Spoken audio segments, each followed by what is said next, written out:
আসসালামু আলাইকুম বন্ধুরা, নতুন ভিডিওতে সবাইকে জানাচ্ছি সাদর আমন্ত্রণ। অনেকদিন পরে নতুন ভিডিও নিয়ে আপনাদের মাঝে আমি হাজির হয়েছি। তো অনেকদিন ভিডিও করিনি। তো বিপিএল শেষ হয়ে গেল, চ্যাম্পিয়ন্স ট্রফির জন্য বাংলাদেশ উড়াল দিবে। সেই মুহূর্তে বিপিএল নিয়ে কিছু কথা বলা আমার মনে হচ্ছে দরকার। বিপিএল এর অনেক নেগেটিভ দিক কিন্তু উঠে এসেছে।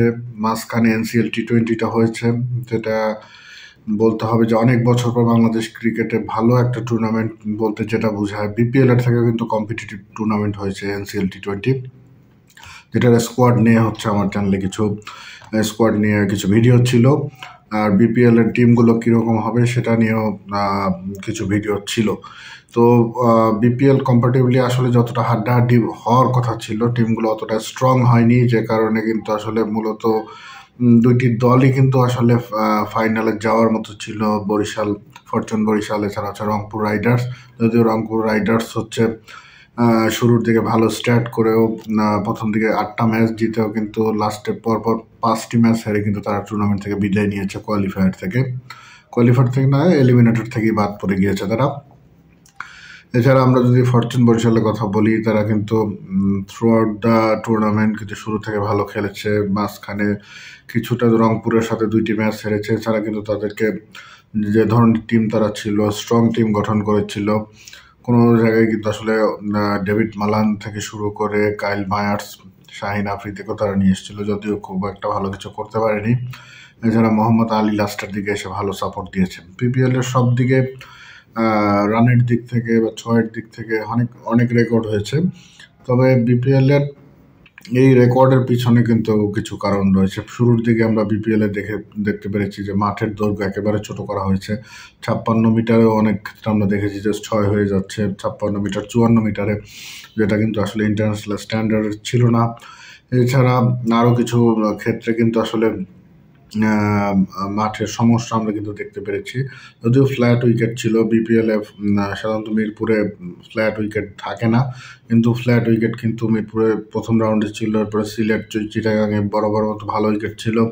পরবর্তীতে মিরপুরে যখন আবার খেলাটা চলে আসে লাস্ট স্টেজে, তখন কিন্তু আমরা দেখেছি খুব একটা রান হচ্ছে না, এবং ব্যাটসম্যানরা কিছুটা আসলে লাস্ট স্টেজের খেলায় কিছুটা স্ট্রাগল করেছিল। বলারটা কিছুটা হেল্প পেয়েছিল উইকেট থেকে। যদিও আবার কোয়ালিফায়ারের ম্যাচগুলো কিন্তু হাই স্কোরিং ম্যাচ হয়েছে, ব্যাটসম্যানরা রান পেয়েছে এবং দর্শকরা আসলে ম্যাচগুলো উপভোগ করেছে।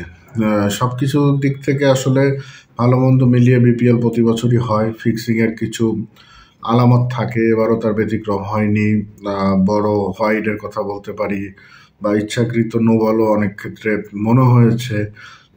অনেক ধরনের ক্যাচ মিস হয়েছে, যেগুলো স্পট ফিক্সিং এর লক্ষণ হিসাবে কিন্তু আসলে 11 জন বাংলাদেশি ক্রিকেটার বিরুদ্ধে আকসু তদন্তও শুরু করেছে। এ ধরনের রিপোর্ট আমরা দেখেছি।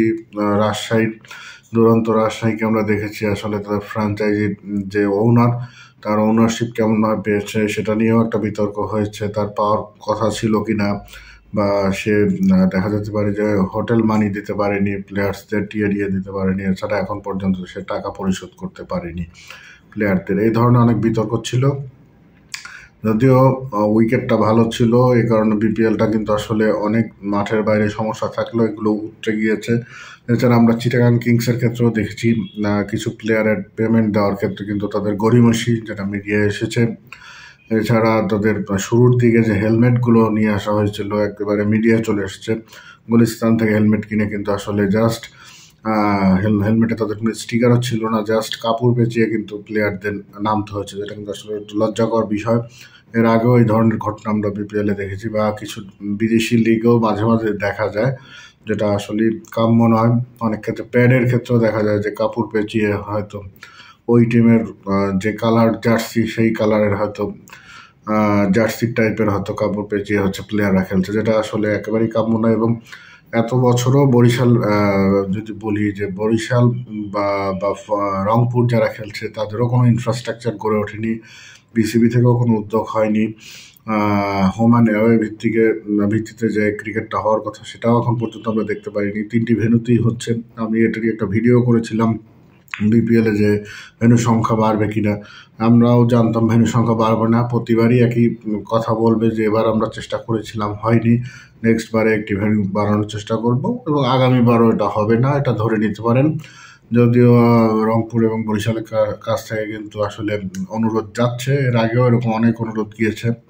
কুমিল্লা ফ্রাঞ্চাইজি এর আগে ছিল, তাদের কাছ থেকেও আমরা এরকম শুনেছিলাম তারাও একটা একাডেমি করবে বা ট্যালেন্ট হান্ট করছে, এরকম অনেক ধরনের কথাবার্তা আমরা শুনেছি, কিন্তু আসলে কোনো ফ্রাঞ্চাইজি কিন্তু ইনফ্রাস্ট্রাকচার গড়ে ওঠেনি 12 বছরের মধ্যে। আপনার ঢাকার ফ্রাঞ্চাইজি কিন্তু 4বার চেঞ্জ হয়েছে, বরিশালের ফ্রাঞ্চাইজি 3বার চেঞ্জ হয়েছে, সব দলের কিন্তু চেঞ্জ হয়েছে, রাজশাহীরও 3 থেকে 4বার চেঞ্জ হয়েছে এবং এই রাজশাহীর দল প্লেয়ারদের পেমেন্ট না দিতে পারলে আগামীবার থাকবে কিনা সেটা নিয়ে প্রশ্ন রয়েছে।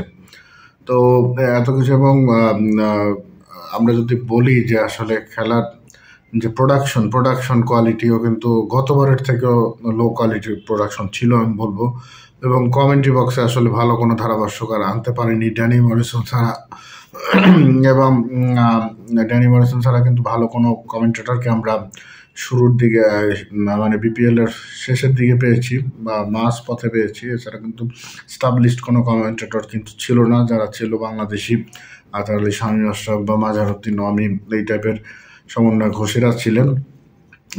ইন্টারন্যাশনাল আসলে রেকগনাইজ পারভেজ মাহরুফকে দেখতে পেরেছি। তো মানে যারা আসলে উঠতি কমেন্টেটর রয়েছে ইন্টারন্যাশনাল স্টেজে তাদেরকে দিয়ে কমেন্ট্রি করা হয়েছে, যেভাবে টিনো মাহমুদকে দেখেছিলাম, তিনি ভালো কমেন্ট্রি করেন যদিও আন্ডার রেটেড। এখন পর্যন্ত আসলে ইন্টারন্যাশনালি অতটা ভালো কমেন্টেটর হিসেবে তাকে ধরা হয় না। তো এই ধরনের কমেন্টেটরদের দিয়ে কমেন্ট্রি করানো হয়েছে এবং সম্প্রচারের ক্ষেত্রে যে ধরনের ক্যামেরার কাজ আমরা আশা করি সে ধরনের কিন্তু ক্যামেরার কাজ আমরা দেখিনি, ক্যামেরাও এতটা হাই কোয়ালিটির ছিল না। এর আগেও কিন্তু বিপিএল যতগুলো আমরা শুরুর দিকে আসারও কিন্তু এর থেকে ভালো কোয়ালিটির ক্যামেরার কাজ আমরা দেখেছি, সেটাও আমরা দেখতে পারিনি। এছাড়া হচ্ছে কোনো দলের কিন্তু অনুশীলনের জন্য আসলে আলাদা কোনো ফিল্ড নেই। অনেকে হয়তো মাস্কো ক্রিকেট একাডেমির কথা বলবেন বা বিভিন্ন জায়গায় গিয়ে হয়তো তারা মাঠ ভাড়া করে প্র্যাকটিস করেছে, কিন্তু যেটা আসলে কাম্য নয়।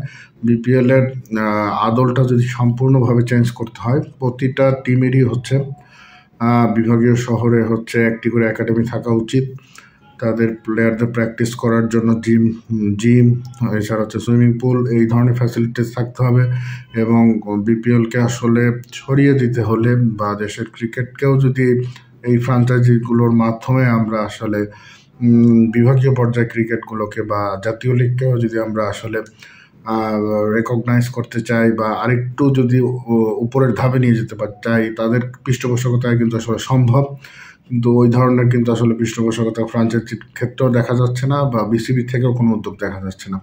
তো এই ধরনের উদ্যোগ না হলে আসলে বিপিএল হয়ে বাংলাদেশের খুব একটা লাভ হবে না। হয়তো ফ্রাঞ্চাইজিরা কিছু টাকার জন্য আসবে, বিজনেস করে তারা চলে যাবে এবং লোকাল প্লেয়ারও কিন্তু আসলে কোনো বিভাগের ওই ধরনের থাকার জন্য কোনো ধরনের বাধ্যবাধকতা নেই। তো 14 জন লোকাল প্লেয়ার বিপিএল এর টিমগুলো নিচ্ছে এবং তাদের ইচ্ছা মতোই নিচ্ছে, যাকে পছন্দ হচ্ছে তাকেই নিচ্ছে বিভিন্ন ক্যাটাগরি থেকে, কিন্তু স্থানীয় প্লেয়ারদের কোনো আধিক্যতা নেই বা থাকতেই হবে বাধ্যবাধকতা নেই, যে কারণে আসলে কিন্তু প্লেয়াররাও ওইভাবে টিমকে ওন করতে পারছে না। তো এটা যদি না থাকে বিপিএল এর আসলে সার্থকতা ম্লান হয়ে যাবে এবং আসলে এই ধরনের বিপিএল করে আলটিমেটলি খুব একটা লাভ হবে না। এছাড়া এনসিএল টি20 যেটা হয়েছে এটা কিন্তু আসলে প্লেয়ার্স ড্রাফটের আগে হওয়া উচিত ছিল, এটা নিয়ে আমি একটা ভিডিওতে কথা বলেছি। এখন অনেকে এই বিষয় নিয়ে বলছেন, তো এটা হলে যেটা হতো যে এনসিএল টি20 অনেক প্লেয়াররা ভালো করেছে কিন্তু তারা কিন্তু টিম পায়নি এবং এমনও দেখা গেছে অনেক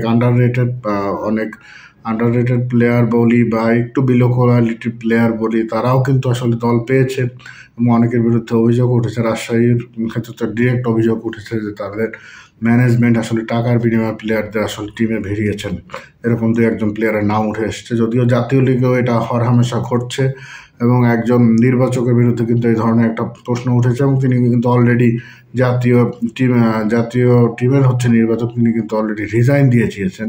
এটা নিয়ে ভবিষ্যতে যদি সুযোগ থাকে, যদি আমি আসলে বিস্তারিত জানতে পারি, এটাই আসলে নেক্সট বড় একটা ভিডিও করার চেষ্টা করব। তো ধন্যবাদ বন্ধুরা আজকের ভিডিওটি দেখার জন্য।